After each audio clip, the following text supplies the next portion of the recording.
Hey you guys, I'm back. It's been a little while since I had a little chat with you here, but I'm back, and guess what? It's still heat wave season. I think we're now into the third wave of the heat wave, and so today I really wanted to make this little thing all about how you can read your baby's body language in a heat wave, what their body is telling you, and how that then means you can look after them better and perhaps avoid some crying and be a bit more calm and peaceful at home.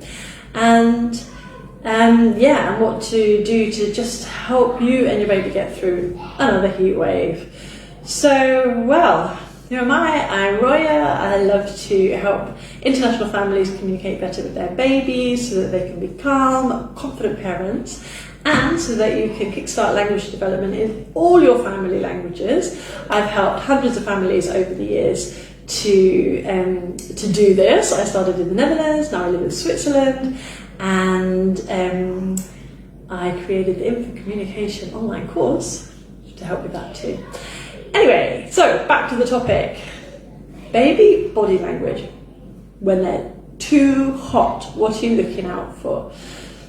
Well, first of all, a baby's normal temperature to look out for is around 36 degrees Celsius. Okay, I'm in Europe, so we're using degrees C.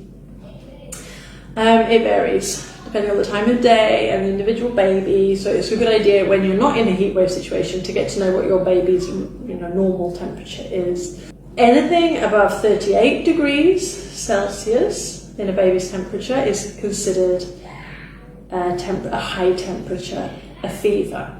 A fever usually is caused by the baby being unwell, having a virus or some sickness. An overheated baby would be over 38 degrees Celsius because it's just hot, like now. So where I live, tomorrow we're expecting 36 degrees Celsius or 37 on Thursday in 2 days' time. I don't know how I'm going to cope on Thursday. I think I'm just going to lay on the floor with a fan. I have my fan here.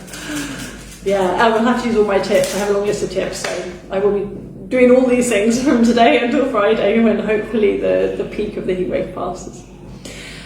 Okay, so now we know what a baby's normal temperature is, and when they're okay. How do you know if they're overheated? From looking at them, from their body language, if you don't necessarily have a thermometer. Well, first thing you can look for in their body language is to check their ears. Are their ears red? Are they hot? Yeah? Another good thing to do is to get used to feeling your baby's forehead or the back of their neck. Okay? You can do this just all the time because you'll very quickly know if they're overheated or have a fever by feeling in the back of their neck. Feeling their hands or feet won't give you an accurate idea of their core temperature. So back of the neck is the best place to see if they're too hot. If the neck is sticky and sweaty, your baby's overheating. Warm to the touch, of course, everywhere, but concentrate on here or the forehead. I think the back of the neck is the best place. Look for their skin being flushed, they're getting red. Listen to their heartbeat. Is their heart beating really rapidly? Are they sweating? It's really important to keep your baby their skin cool. It's really important that it's a little bit wet, damp, and not completely dry. And watch out for that. Are they lethargic or unresponsive? Are they vomiting? If they start vomiting, that's a big red flag. And are they getting dizzy or confused? Perhaps for an older child they will be able to tell you, or they're beginning to behave really strangely. So these are all things that a small baby won't be able to say to you, I'm too hot. Anyway, between birth and 18 months, they're probably not going to be able to express that. So you can look at all these signs, these body language. Science is not the right word when we're talking also about baby sign language, but all these signals that their body language is giving you to look out if they're too hot. Do not hesitate to seek medical attention. Okay, don't sit here Googling more YouTube videos. If your child is suffering from any of the things I just mentioned, get in touch immediately with a medical professional. Okay, but how can you make sure you don't get to this point where your baby's body language is shouting, I'm too hot, I'm overheated, I'm getting sick? Don't get to that point. here's lots of tips to keep you and your baby cool. So if you use a fan at home, you can put frozen bottles of water, hard ice packs, or a wet towel in front of the fan, and that cools the air that's moving around the room. I like this tip. Another tip with a hand fan is to have a little spray bottle. I have mine in my handbag, I don't have it right here, but you spray on your neck, say on your baby's neck, and then just fan a little bit. It feels delicious and it really helps with keeping the temperature down. Keep unnecessary electrical devices off. Don't switch your oven on. I guess that's obvious, but you can also switch off things like the big computer CPU or other devices that are generating a lot of heat in your house. If you have a bath, fill it with some cold water and get your feet in there. Leave the water in and put your feet in a few times through the day. It will feel really nice. Your baby too can just have their feet held inside the water, or they can be in the bath splashing around for a while. I like to do this in the shower. I stand in the shower and just hold the shower head in my hand and like cool down my feet. It's really, really nice, and that gets me through another hour or two of a heat wave. I'm drinking a hot tea. This is something we do in England. We think that drinking hot tea cools you down because it sort of makes you sweat a little bit. Am I crazy? Do you do that? I don't know. I'm beginning to feel a bit hot from it though. Hot tea when there's 29 degrees in your house. Tell me if you drink hot tea too when you're hot at home during the summer. Okay, another tip. You can take frozen water bottles with you to bed. Have you ever tried that? I haven't tried that. I think I'm going to try that in the next couple of nights.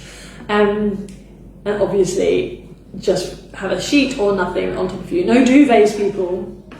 Alright, for your baby, you can use a muslin cloth for sleeping on top. Just the lightest muslin cloth that you have.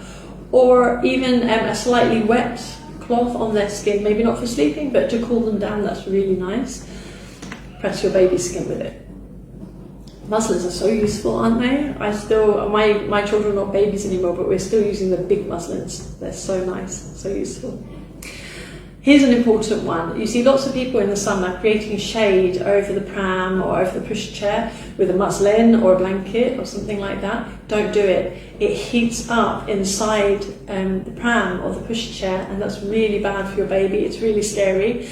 I hate saying don't do this. But this one is a little bit scary. Now, if you're not convinced, take your bath thermometer that you use in your bath and put it in the pram with your baby and just monitor the temperature in the pram when you're outside the house. And when you cover the baby with muslin to create shade, just keep an eye on the thermometer that it's not going too high. You could use a parasol umbrella. You can have those attachments that come with prams. Those are better because they create shade, but they're not like covering the air. The opening and stopping air circulation. Be really careful about this one, please. Okay. Is your baby eating already? Oh, if so, you can freeze things for them. So those smoothie pouches, put them in the freezer. Those ones we know with like apple mousse or something inside. When they're frozen, you can cut off the top, and it's a bit like a nice ice lolly for your baby. There's also these little things that you can put fruit in and like suck the fruit out, so you can freeze stuff into those as well. Oh look, it's a spray bottle tip again. Done that one already. Spray yourself, use a fan. It feels really good. Alright, drink plenty of water, of course, goes without saying, but make sure that your baby is also getting extra feeds. And also you can pay attention to how much your baby is peeing. So how many wet nappies are you getting? Make sure you're still getting them in a regular way as normal, not getting less, because if they're peeing less, it shows they're dehydrated and overheating. If you're practicing elimination communication, this is way easier because you can literally see how much they pee. Okay, if you're curious about what elimination communication is, let me know, we can talk. I can help you with that. It's all about communication. Reduce the amount of activity you do. This one for me is really annoying because I've been doing the couch to 5k running thing, and I'm right at the end. I can now run for 20 minutes, but I cannot do it in a heat wave. I can't. So it's been a week already I haven't been for a run, and I hated running all my life, and now I love it. and now I can't go. So I'm trying to be patient. I could go maybe early in the morning because the temperature just does drop a little bit, but I'm not really a morning person. Anyway, what sport are you doing? Are you managing to do anything? I think the best thing to do during a heat wave must be swimming. Are you going swimming? Yeah, pay attention to your older children's activity levels too, energy levels, sorry. See if they're getting lethargic, you know, the same as the babies.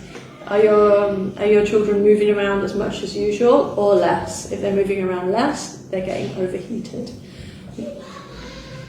Okay, make sure to stay in the shade and create shade for your baby. So at home, it could be closing the blinds, closing the curtains, keeping the windows closed on the side where the sun is. So on the sunny side of the house, keep everything closed, and then the not sunny side of the house, open everything up. That's what we're doing. So in the morning, we have everything closed at the front of the house, the shutters, the windows, everything closed. And then as the sun moves around, we open those up and then close everything at the back of the house, so the sun is not able to get into the house. When outside, use a hat, a parasol, or long sleeve linen light little clothing, baby clothing, so cute. Try and use long light things on your baby. And again, please avoid covering the pram with a muslin because it gets way too hot. It traps the heat inside. Okay, last one, lots of water play. I sort of mentioned that before, but if your baby can sit by themselves, give them a little bowl or plastic bucket with water and just let them play. Splash, splash, splash. I think I'm actually going to do that with my older children today with a slightly bigger bowl and give them a few things and ask them if they think they can float or whether they're going to sink. And that's a science experiment involving water keeping us cool. So the sun has nearly gone away from our balcony, so I might try that in a little while. So there you go, that's all my tips today to get you through the heat wave. Some of these came from Victoria in our community. Thanks, Victoria. And I also got some information from a couple of other places, the NHS website in the UK, and that's the National Health Service. And their information is generally quite trustworthy, and a couple of other places which I will link to somewhere. Make sure, this is a Facebook Live, but I'm going to post it on YouTube, so if you're a YouTube person, hello, please like and subscribe, click the bell, all the things, and the most important thing is to tap on the link below, babysignlanguagecourse.com, and there you can download your free Get Started guide, Get Started with Infant Communication. What is your baby's body language telling you? How can you use baby sign language to communicate better? Elimination communication, how can that change your life? Let's stop the crying. I want to help you with that. Okay, so I wish you a lovely day. I'm going to go put my feet in a cold bath.